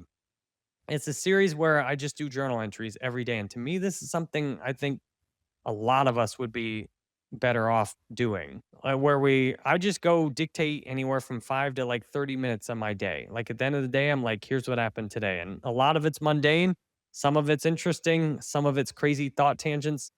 But what's really cool is you could literally follow my journey from when I deleted everything online to like my entire daily life thought process and exactly what I did into getting divorced. Like I have diary entries of the days leading up to the discussion about the divorce, the day of, the days after, everything is documented. I Wow. was doing vlog videos online, Mhm. but the problem is doing a vlog online or a podcast, it's hard to go through it in chronological order. It's difficult to monetize it until you've done a shitload of episodes. And it's difficult not to get distracted making clickbait daily vlogs. Like, oh, let me make the craziest shit I can. What I'm doing in the daily autobiography is I just every day document what I'm doing. And I'm months behind publishing. Like, I just published one from October. So, there's no daily gratification. There's no incentive to make my life clickbait. Right. It's It's just just real. raw Just honesty real. every day. Come on. And I'm thinking, this is a guaranteed win. Like 10, 20, 30 years from now, my kids will absolutely treasure having this. They'll literally be able to go and hear like, I would love if my dad, who worked at home and could have done this, or he lived at home, he didn't work, he could have easily wrote 5 or 10 minutes a day and wrote everything that's happening in his life for there's nothing I'd rather read than my dad's, It's daily thoughts and hear him, he's dead now and he's all that's lost. So I'm hoping to inspire more people to do this. I don't know if anybody's ever done this, what I'm doing before, of doing something that's so long format, so detailed, and then making it into a book series. So I've already published the first 4 books on it. So if you enjoy the daily autobiography, you're gonna have Jerry Banfield list to every day for the rest of your life. Then, my book, I Was Famous on the Internet, though I'd probably start with that. It describes my whole journey as a content creator. That, if you have a Spotify premium, you can listen to the whole thing included with Spotify premium. You don't have to pay anything. Reviews would obviously be appreciated anywhere that is, Amazon, Audible. And then I'm writing books on, like, I wrote one called Chat GPT for President, exploring how AI could run for president one day. I Whoa. wrote one called Is Bitcoin a Big Lie? And I'm writing a book now called Friday Yoga Crush, where it's my first fiction book. And it's just so fun to like explore these sides of myself and like, all right, let's tell me a story. And I use my real life experiences to make the foundation for this fiction story. And then I go off on tangents essentially with it. And it's like, this is so much fun. And what's cool is this will be here. Like it'll capture a time period. So this is a book that people might be reading 10, 20, 30 years from now. And it's just it pushes my edge too, because it's a little intimidating to do a fiction book when I've wanted to do fiction books for over a decade. I've even started recording several of them as videos and podcasts, but I'm like, now I can finally do it. And what's cool, self-publishing, most if you do a book deal or a traditional publisher, they tell you everything. They tell you where to shit and how to wipe and they tell you everything. With self-publishing my books, we're not doing the hero's journey. I hate the hero's journey. It bores me to death. We're not doing the hero's journey where no, I'm gonna just fucking tell you the story and I'm gonna end Yeah. it however I feel like ending it. And the value of my book is it's gonna be unpredictable. You have no idea what I'm gonna do next because I'm doing whatever I feel like. I don't give a shit about plot elements. I'm just gonna do my thing. And it's Views, so likes, freeing. reads. Yeah. And what's That's so cool cool. is there's so online the terms and conditions are so much more harsh in books too versus books. Like books are one of the most expressive places you can be. Like the shit you can get into in a book and then sell that on Amazon versus what you could put in a video, drastically different. And Wow. Yeah. I have found in the last like week I've discovered I'm like I know I'm never doing any more on my own channels. No more Jerry Banfield YouTube, Facebook, any of that. But I am happy to talk with somebody else. What's great is I can just say whatever I feel like here, and you can edit it and deal with the terms however you want to. I can just express myself here, and if people buy my books, fine. If they don't, fine. Like I'm happy to just have this talk with you. Like I can just have this conversation and I don't have to deal with analytics or any of that. And if it provides value and makes you money, that would be great. And if I get sales out of it, that's great too. But I I do I'm glad, like, I don't have to completely not at all do any video content. Like, I can do interviews with people, and then that's a great chance to get people into my books. Like, to Yeah. me, the books are the thing. somebody starts that daily autobiography series over the course of the next 10, 20 years, they might buy 100 books from me. Because once you buy that first daily autobiography series and you get into the second one, You're it's like in. now I'm keeping up with this guy's life. Like now I want to see where this goes, and I hope I'll Mhm. inspire other people to do the same thing. So phenomenal, man, and such an honor just to have you and to be able to talk and have you express your truth and what you're doing. And now I kind of want to start writing. I hope others are encouraged as well. But one quick note I had on your diary series, your new product, not just the diary series, but all these books, your new product is it's truth based, right?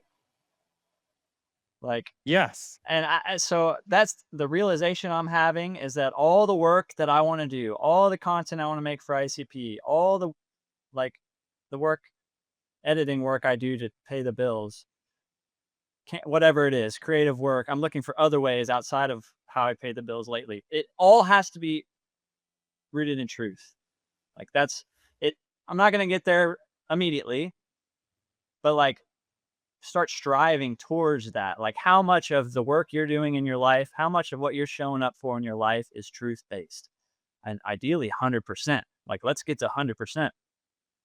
So you've taken major steps to get closer to 100% truth based with your work and how you live and the connections you make in your community, and all this works together. So I just feel like this is a paradigm that I've felt compelled to speak up and out on lately. So it's just so phenomenal to see you living that way. And I'm going to take it into my continued pursuits with ICP content. I'm going to read your I Used to Be Famous. I'm I was misquoting it famous on exactly. the internet. Thank you. I'm going to read that and help it guide how I go forward as a creator to make sure that I'm in alignment and balance and truth. And if I'm not, then I need to stop. Then I need to unplug and get out in the community. I mean, I'm doing that already. I am getting out in the community. Spend a lot of time the last few days doing that intentionally, making connections and figuring out how we can work together locally. But like, yeah, just gotta always be checking that we're in balance and that truth is the center. Like that's where the balance lies. Hopefully. Hopefully that made sense, man. I'm just I'm just ranting. But Yeah, it did, and I hadn't thought of it that way, but that's exactly what I was. That's my vision too. Is that all the things we think are wrong with the world will all be solved with honesty? yes, sir. Because think about all the evils and the conspiracy theories. Like the problem is that people are lying. There's conspiracy theories because there's lying, because there's deception. Yeah. Think about people's sex lives, for example. People want privacy. They don't feel comfortable talking about it, but that's where all the bad stuff happens too. What I've noticed in doing my daily autobiographies is sometimes I look back and I don't like what my truth was. Like, Hmm. geez, that, Hmm. author in St. Petersburg had some very judgmental, critical parts. I roasted one of my very close friends in the book. I mean, I didn't name her by name, but if you keep going forward, you'll see which friend it is as I then apologized to her for how I described her in the Nice. book. But that was honest. That's what I was Yeah. actually doing. And when I am honest in my books and it shows my ugly side and judgmental and roasting people, and then that's where I get the motivation. I'm like, okay, how can I live in a way that's doesn't do that? Because as long as you can just keep getting away with being an asshole, it's like, well, why not? Why? There's no motivation to change. No But when incentive to I'm putting change. Yep. my life in books, it's like I want to have a truth that I'm more proud to share. As I thought too, I'm like, well, just go back and go back to author in St. Petersburg and just take that rant out about your friend. Just delete that. I could easily do that. It's a print on demand book. But I'm like, no. Once I publish my autobiography books, whatever it says is what it says. If there's problems because of what it says, that was the truth I shared at That the was the time. truth It's then. Correct. It yes. doesn't invalidate the truth then. Like that doesn't mean it's not worth restoring that balance like now, today, with whatever that was then. But Yeah, you don't people erase it. Don't erase it. that's the thing. And if you look at your life that way, imagine, if everybody a lot of us think we have these private lives and nobody knows what we're doing. what if your entire life is in a bigger picture being written into a book that all these other spirits and souls can read through anytime they want to? Maybe it What if is. that's the truth of your life and you're actually on stage and everybody's watching everything you do all the time? Even if you think, picture an actor in a movie. Like they're in their own, they think in a movie they're in their own home and private, but you're watching them. What if you're on stage right now and everybody's watching you all the time? Would you make any adjustments to your life? Would you change anything based on that? And in some ways you can even see the virtue to evil. Like, I've read some books about, horrible the most evil people you can imagine, and there's a certain virtue in the one thing. It's like, you know what? They go do what they want to, and they make a more interesting story. And it's amazing to kind of see that. It's like, oh, sometimes I get jealous of this person I'm reading this horrible book about. And it's yet, like, if they have the courage to, do the most illegal, insane shit you can imagine, why don't I have the courage to speak up that I'm not happy in my marriage? Why don't I have the courage to delete all my videos online and when I know this is what I want to do? Like, sometimes your teacher can be someone who is, and you would never want to be like them specifically, but it's like, you know what? There's a couple of characteristics that I'm proud of in them Mhm. that they need to be emphasized more in me. So I love that honesty requires, to me, all we need to do, the one thing, all we need to do is be honest. Because if we're honest, everything else falls into place. I love this lady in a meeting she shared one day. She said, I've been sober a long time and I've learned to ask for help, but if I don't ask for the exact help I need, people don't know how to help me. Mhm. So she's like, Mhm. if I don't tell people that I'm moving and I need help moving, nobody comes over to my Express. house and just moves all my shit. She's like, I need to be honest with people and say, look, I'm moving and I could use help moving. Can you help me? A Yes. lot of us, we need to really learn to be honest so then we can be honest about when we really need help and it's important. Everyday honesty is nice, but okay, like what happens when you're like, hey, I'm lonely, I'm horny, I don't know where to live, I don't know how to I'm make money. lost. Yep. Yeah. And that's what I've done. I've been able to be that honest and then I get help. It's like, okay, well, first find a place to live.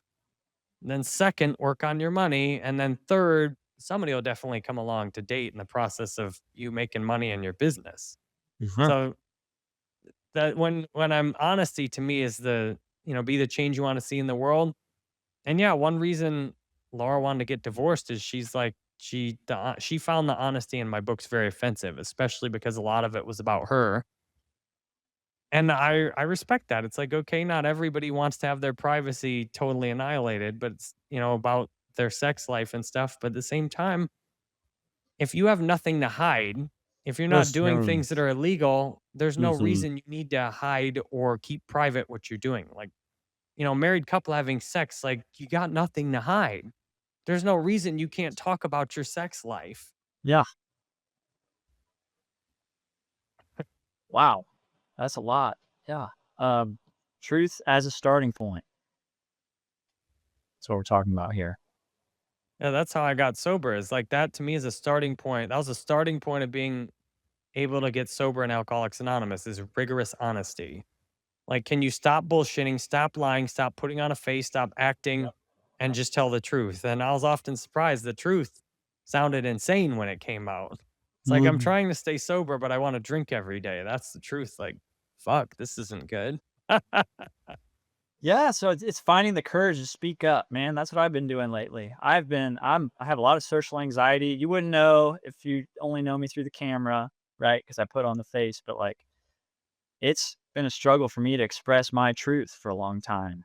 But I've just realized in the last week or so, like find that courage to express your truth. It's so worth it. Once you do, everything else falls into place. So that's my message to the audience. And it's gonna be uncomfortable. It's gonna be hard. You might be shaking, you know? But I like this week, I went to an ecstatic dance event Oh, yesterday nice. Yeah, and we'd definitely be spoke the up. type to meet up in person, and I love we're that. Let's we're in play the same kind tennis. of community. Let's play tennis So you and went to yeah, an man. ecstatic dance? I've been going. I've probably been to 7. Um, but I've never there's always a sharing circle at the end and I've never shared. And I shared yesterday. I made it a point and I just expressed all this. I was like, I've been terrified of sharing circles for years now, but I realize that if I don't speak up and express my truth, I'm not only letting myself down, I'm letting all of you down because you wouldn't hear my truth if I don't share it. Like, it sounds cliche, maybe, sounds obvious, maybe, but it's like, it's true. So, and just what a load off, what a weight off that was just to share that. And so many people thanked me for saying it because they resonate, because they're scared to share too. And then, so I also went to like a group therapy session for the first time after the ecstatic dance with a lot of overlapping people that I've been connecting with over the last few months, trying to build this real community, foster this real community. And man, 8 of us, 4 girls, 4 guys sat in circle and we just all talked about our shit, everybody's shit. And it was wild, man. It was so powerful and it was so like we're in this together. We see each other. Like we can work through this together. We got each other. We got this. But you don't got it if you don't speak up. If you're not honest about the shit that you're going through and working through. So like just finding the courage. That's what I'm trying to say. Like I encourage everyone to find the courage to speak up on whatever it is, their wants, their needs, the shit, the problems. Like you said, it's worth it. Like, don't just keep it in because eventually it's gonna boil over and explode. So, sooner that you see it and own it and find the strength to speak up, like the sooner you'll come into balance and alignment and truth, what we're talking about. So, Well, this is where we go back to the challenges and being offended, though, because what happens, yes. when I meet a girl in person and my truth is like, you're an ugly fat bitch. I don't need to get to know you anymore. Like a lot of times Oh, or when especially when I was married, and my first truth is, you are hot. Like I'd totally cheat right now. Like mm, that's mm, like, first of all, why is that my primary truth that I'm observing, that I'm focusing on? Like, is totally yeah. about somebody's physical appearance. Yeah. Why is it that I might cheat right now? I deal with the Like, same thing, Jerry. Yeah. why is that my truth? I think a lot of guys deal with that exact same truth and they don't know. So yeah, and I don't know the answers how we solve that, but like I think it's important to acknowledge it and not pretend we're not feeling that. Well, I've recently worked on, because I was married, it made sense not to lead with how attractive I thought a girl was first thing I'd say to her. But now that I'm single again, it's like that is important to lead with that. So girls immediately know how to categorize you. So I was at a was it a kirtan? It was a Uh-huh. kirtan ceremony, Cool. Cool. sing live music, singing. And there's this girl, she ends up like dancing with me, like we're in a line. So she has her arm around my waist. She came and danced in front of me twice.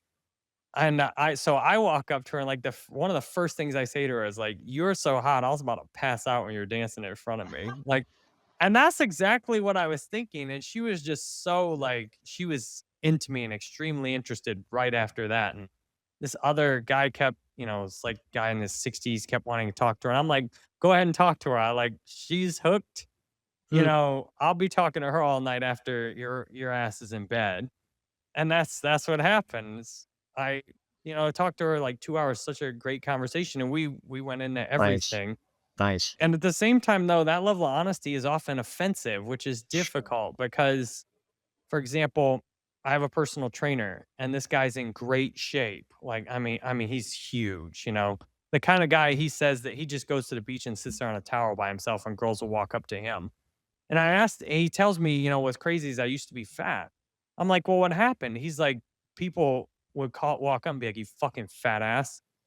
And he's like, that's what motivated me to stop being a fat ass, Mm, is because people would be honest. These were kids, so he was in like high school. He got tired of being called a fucking fat ass. sure. So he did something about it. But the problem is these days, people aren't out there calling all these fat asses out. Like, Too afraid to offend people, so we don't even say our truth. well, then you Which go and there's a around in balance this there. It's not illusion. nice to go around calling people fat asses either. So It's not nice, yeah, but it's what motivating. Like, there's so yeah, many it of these is. girls. I went on a speed dating thing. 2 of them were doctors. And, these are women that have poured their heart into, like, I mean, let's not get into how fucked up the medicine system is, but they've they've worked hard to get into a very respectable profession. If they were a man, that's all they'd need to date. As being a doctor, damn near any woman would want to date them. But because they're a woman and they haven't taken care of their bodies, they're both at least 50, maybe 70, 80 pounds overweight. And my truth to walk up to them and be like, this is a shame that you're a doctor and a fat bitch at the same time. Cause, your doctor makes me really want to date you, but you being fat totally eliminates anything else that you've done in your entire life. I don't care about your personality. I don't care about you being a doctor. You being fat annihilates any other value you might provide. Like you can have the rest of your life perfectly together, and because you're fat, I'm not interested. And I tried to work with my mind to be like, come on, can't you? You have family members who've learned how to love fat chicks and marry rich fat chicks and stuff. Like, can't you do that too? And it's like, yeah, I theoretically could change that, but a girl that's fat instantly turns me off because I'm like, you're destroying your body. You don't know Well, shit about how to take yeah, care of your body, clearly, and you've made this monstrosity that's ugly to me. yeah. And but the problem is girls can go around now and they often get treated like that subconsciously and subtly. Like, I didn't say any of this on the speed date. That guy probably got slapped and kicked out, maybe arrested. But imagine if fat girls couldn't go anywhere without being told to their face, like, God damn, you're a fat ass Holy shit. bitch. Yeah. Like, how fast would they be making serious changes? Like, they'd be motivated. And I'm not trying to just hate on girls here, because guys, Yeah. the equivalent of that for guys is not doing anything with your career. Not having something because women tend to care about a man and his money and his career the way that men care about women's appearances. So guys need the same treatment. Imagine me walking in some guy's house just sitting there playing video games with his parents, being like, you're a fucking loser. Find something you care about, go do something useful, get off your fucking ass and quit leveling up your shit on Call of Duty. Go out there and find something real to do with your life. Like, there's a lot of men that need to, a lot of women that need to hear, like, learn how to take care of your body and stop destroying your body with the food you eat, you know, Right. caring so much about your job instead of, not taking time for yourself. And there's so many men that need to hear, like, you need to do something and contribute to this world and Mhm. not just be leveling up yourself on Call of Duty and watching porn all day and living off your parents. Like, quit being a fucking loser. Mhm. There's a Mhm. but people go around not getting that kind of honesty, except maybe from Right. their parents. But imagine if a stranger just came up to you in a Call of Duty lobby and it's like, everyone here is a fucking loser. Go out and get a real life. Some people might actually change their lives, but we try so hard not to get offended and to avoid the truth that we actually Yep. bitch when people tell us the truth and fight it. Yes. Yes. Well, I pray that all those people and myself and you, like in the areas we need to hear it, that we get to hear the tough love that we need, and we get to be made aware of where we need to take action to correct and improve our health. But I think all this stuff, it starts with the programming, right? The reason there's so many fat, unhealthy people and there's so many men stuck on their phones just contributing to the matrix extraction. It all starts with the programming. So, like, what if, like, how do we transcend that programming? Of course, I believe internet computer protocol can help with a lot of that, but maybe not. Maybe it never will. So, if it never will, like, what steps can we take locally to help correct this stuff? I mean, I don't expect you know the answer. This is like It starts massive with being honest problems to and solve. realizing that I'm the creator of my own reality. Like, Yes, sir. Yes, the we whole are. system's perpetuated being a victim. Like, It's a I've been a choice. fat let me be clear, I've been a fat ass loser that sits at home and plays video games at my parents' house too. Mm. So I'm not out there trying to tell people the truth I've that I had my own haven't. versions of that too. Yes, sir. Yep. I used to weigh 250 pounds at 5'11". I used to play 8, 10 hours of Call of Duty every day. I once broke up with a girl, stormed out of her house, and never saw her again because she wanted me to go to bed with her at 10 at night. And every night, 7 days a week, I play with my friends from like 9 p.m. until like 3 in the morning on Call of Duty and Modern Warfare 2. I mean, this is a beautiful girl, a virgin when we met. She was in vet school. Like, she had everything going on. And I was the fucking loser Mhm. who couldn't be there for a real relationship. and just sat at home and played video games at his parents' house. And for me, I got to be such a loser that I realized I was gonna kill myself. And that's what motivated me. It's like, I need to get sober. It's like, well, I can't stay sober. A lot of the pain, a lot of us are trying to numb with, all these people that drink and use drugs and stuff.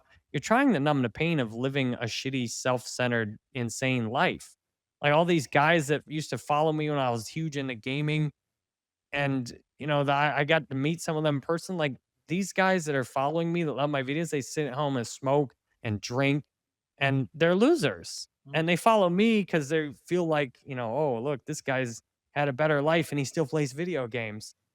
But it starts with taking responsibility. Like I created Yes. this mess, and Yes. I'm gonna create something better going forward.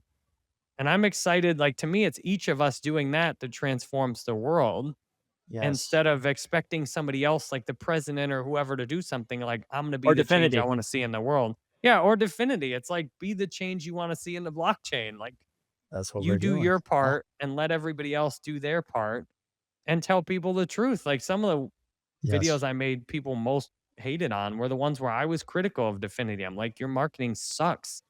Like these other companies are out there paying hundreds of millions of dollars to influencers to push their shit, and you're telling all the influencers in ICP, the 5 of us, that you don't have any more community grants, that you can't even respond to our fucking applications?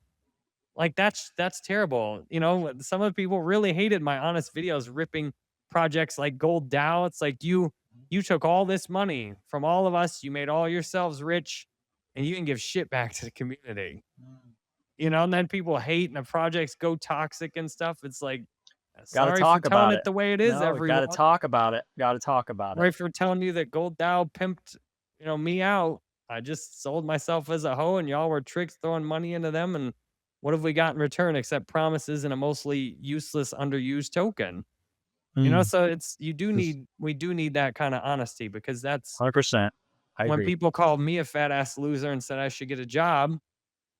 I'm like, all right, I guess y'all are right. And when everybody lately in my life said, you need to figure out your money or get a job or something. And I'm like, I do. And that motivated me. Like, yeah, I need to work on that. Not just optimistically think pie in the sky and money's going to manifest and fall in my lap, but it's like, Right. what am I going to What are you do gonna that's do about it? valuable for people? And what am I going to do in a way that's honest and full of integrity? It's like, well, I'll write books and I'll help people write books. And here's how I'm going to monetize it.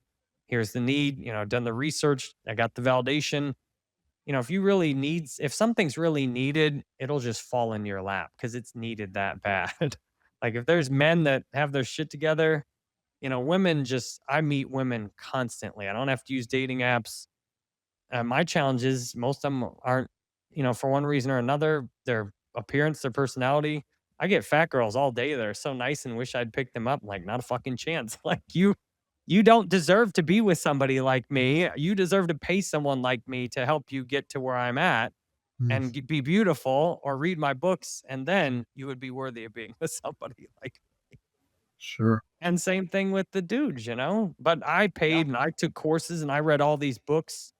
I didn't just suddenly go from like a fat loser killing himself with alcohol to where I'm at now. Like I did a hell of a lot of work. I spent You put the tens work of in. thousands on coaching, personal Uh-huh. training, hypnotherapy, online courses, hundreds and hundreds of books, asked people for help, watched all kinds of content. Like I guess the challenge is though, some people feel like, well, I'm putting all this effort in with these diets and with, that's fucked up, Jerry. Like I'm trying so hard. I'm doing this MetaFast or whatever shitty diet people are doing these days. I did that before. It's horrible.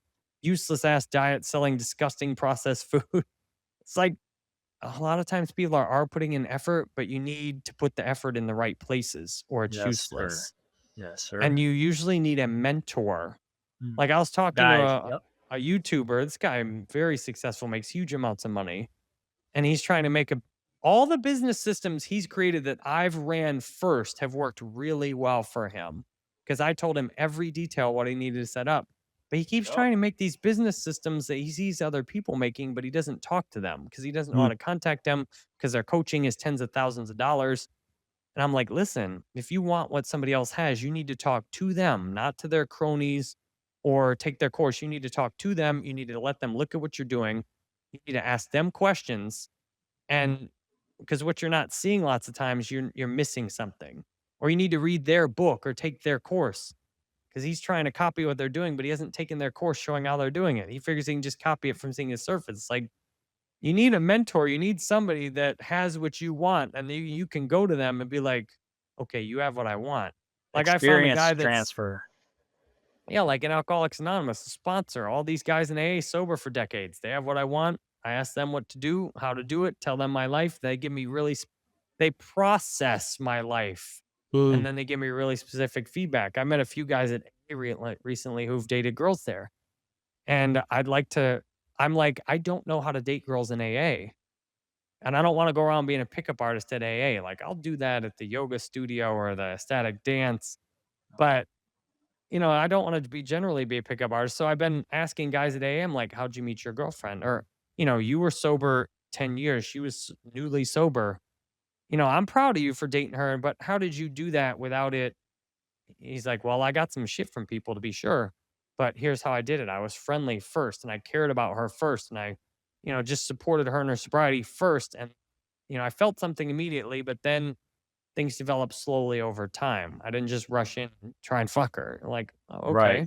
That's the wisdom, man.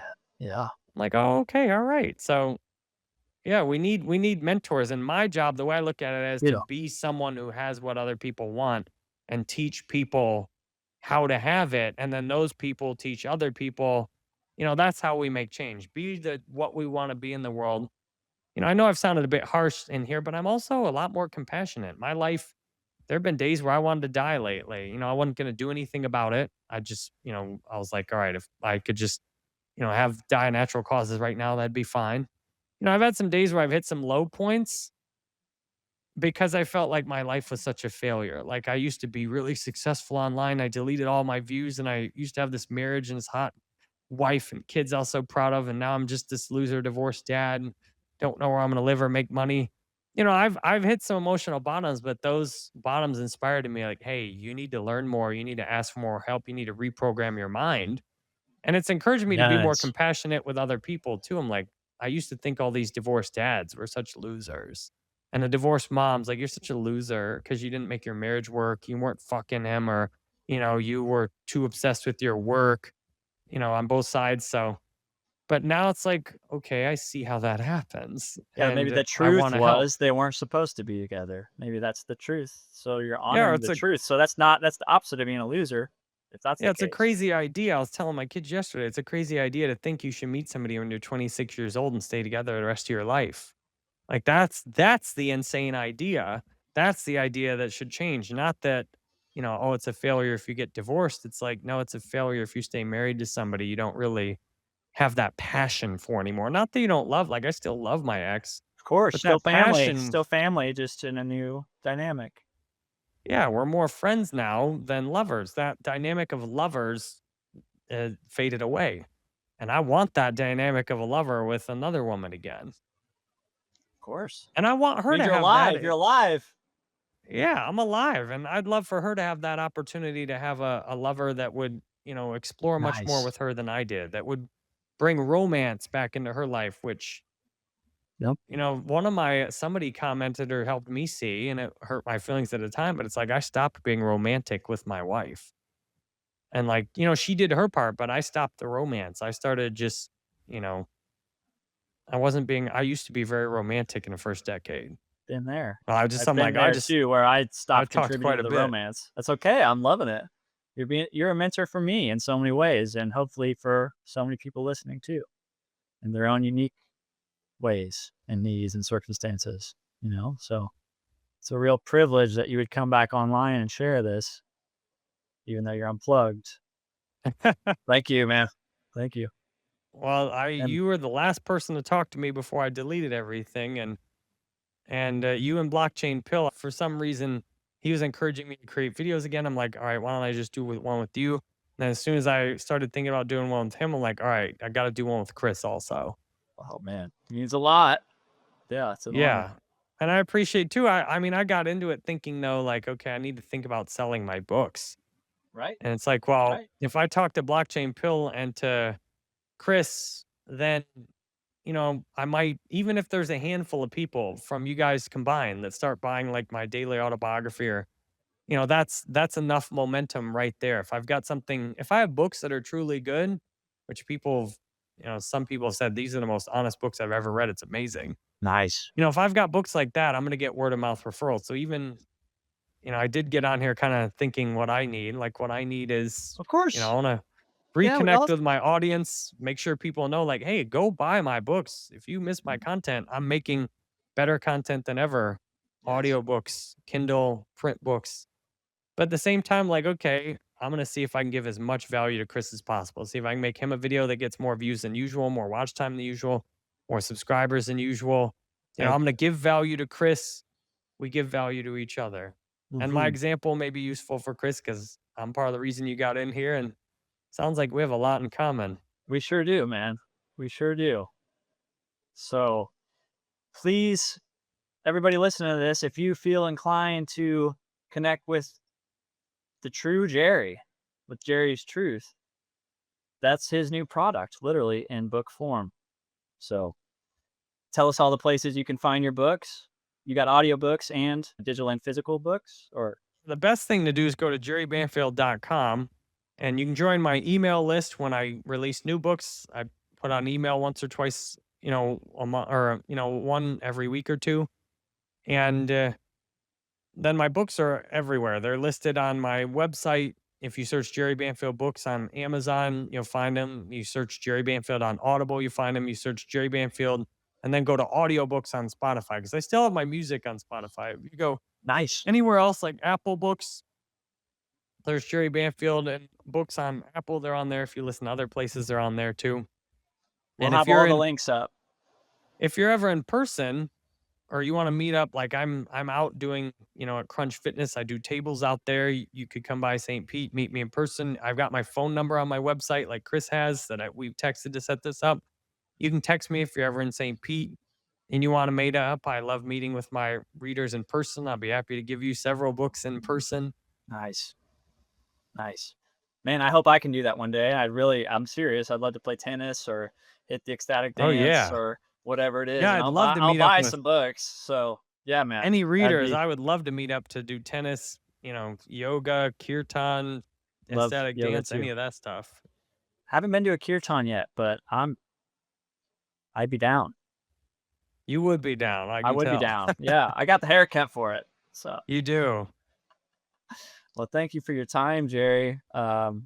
And I just wanted to remind everyone we all have the power to choose, and it starts there. It starts with choosing whatever truth is for you. And I encourage us all to live from that place. That's my prayer here. So thank you for helping us see how important it is to do that, Jerry. Yes, and if the truth is unkind, sometimes learning to express the unkind truth first will get you to the next truth. It's Hmm. like, okay, if, the It's not only all truth butterflies and roses. That's right. oh, if the only truth I can think of is nasty and negative, well, maybe I can look for a deeper truth underneath that one. It's like, oh, okay. Maybe I can be less superficial and see, beyond people's physical appearance. Or maybe the truth is I'm not sure how to analyze someone without judging their body, or their Yeah. wallet. Yeah. Be honest about it. It's yeah, maybe I could learn how to read people's energy better. So, yes, even the unkind truth may be the first thing you can get to, but sometimes you can't get to the deeper, kinder truths without going through the unkind one first. That's right. Very good. Okay, man. Well, Well, if thanks you a ever lot, want to come Chris. back on, thank you. Thank you. And good luck with your writing, your new pursuits, and your connections in your community. And I'm so inspired. So, yeah, I'll look forward to the update. All right, well, my pleasure. Thanks a lot for having me, Chris. Okay. Appreciate the time for everybody watching here. I'm Thanks, really Jerry. proud of everybody who got to the end too. That's amazing. Let's go. We love y'all. We love y'all. Well, have a wonderful day, everyone. Peace and love.